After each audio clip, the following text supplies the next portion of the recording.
হাবলু মিয়া গ্রামের সহজ সরল মানুষ, কিন্তু তার একটা বড় সমস্যা হলো সে অল্পতেই খুব ভাব মারে।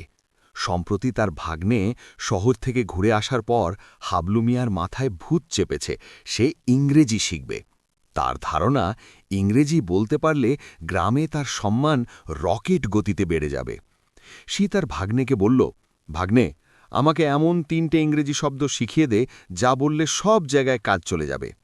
ভাগ্নে অনেক ভেবে তাকে ৩টে বাক্য শেখাল। ১, ইয়েস, অফকোর্স, হ্যাঁ অবশ্যই।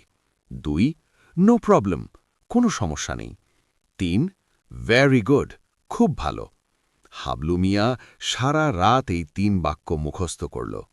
পরদিন সকালে সে পাঞ্জাবি গায়ে দিয়ে বুক ফুলিয়ে গ্রামের রাস্তায় হাঁটতে বের হল। তার ভাবসাব দেখে মনে হচ্ছে সে অক্সফোর্ড থেকে পিএইচডি করে ফিরেছে। রাস্তার মোড়ে হাবলুর সাথে দেখা হলো গ্রামের মাতব্বর সাহেবের।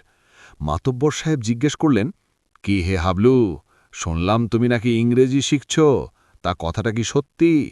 হাবলু চাট করে উত্তর দিল, ইয়েস, অফকোর্স। মাতব্বর অবাক হলেন। তিনি ভাবলেন হাবলু তো আসলেই কিছু শিখেছে। তিনি আবার জিজ্ঞেস করলেন, তা আমার সাথে একটু শহরে যাবে নাকি? কিছু কেনাকাটা ছিল।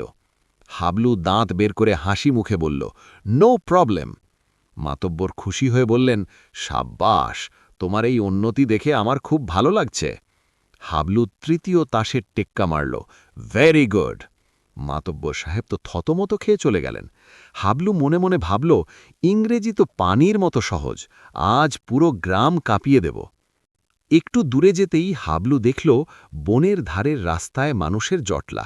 সেখানে একটা বড় সড় গণ্ডগোল হয়েছে। গত রাতে এক গৃহস্থের গরু চুরি হয়েছে, আর চোর পালানোর সময় সেখানে একটা দামি ঘড়ি ফেলে গেছে। পুলিশ এসেছে তদন্ত করতে। দারোগা সাহেব তখন সবাইকে জেরা করছেন। হাবলু সেখানে গিয়ে ভিড়ের মধ্যে সামনের সারিতে দাঁড়াল। দারোগা সাহেব হাবলুকে দেখে ভাবলেন, লোকটা বেশ ফিটফাট, হয়তো কিছু জানে। দারোগা সাহেব হাবলুকে জিজ্ঞেস করলেন, আচ্ছা, আপনি কি জানেন এই গরুটা কে চুরি করেছে? হাবলু তার মুখস্থ বুলি আওড়ে দিল, ইয়েস, অফকোর্স। পুলিশ ভাবল হাবলু চোরকে চেনে। দারোগা সাহেব নড়ে চড়ে বসলেন। তিনি কড়া গলায় জিজ্ঞেস করলেন, আপনি কি চুরির সাথে জড়িত, নাকি আপনিই চুরি করেছেন? হাবলু এবারও হাসি মুখে বলল, নো প্রবলেম। পুলিশের চোখ ছানা বড়া, সে স্বীকার করছে যে সে চোর। দারোগা রেগে লাল হয়ে গেলেন। তিনি বললেন, আপনার সাহস তো কম না, পুলিশের সামনে দাঁড়িয়ে চুরির কথা স্বীকার করছেন? আপনাকে তো এখনই হাজতে ভরতে হবে। হাবলু বুক টান টান করে তার শেষ মোক্ষম অস্ত্রটি ছাড়ল, ভেরি গুড। বাস, আর যায় কোথায়? এরপর পুলিশ হাবলুকে ধরে থানায় নিয়ে গেল। হাজতের ভেতর বসে যখন হাবলু ঠান্ডা পানি খাচ্ছিল, তখন তার ভাগ্নে এসে পৌঁছল। ভাগ্নে দারোগাকে সব বুঝিয়ে বলায় দারোগা হাসতে হাসতে শেষ।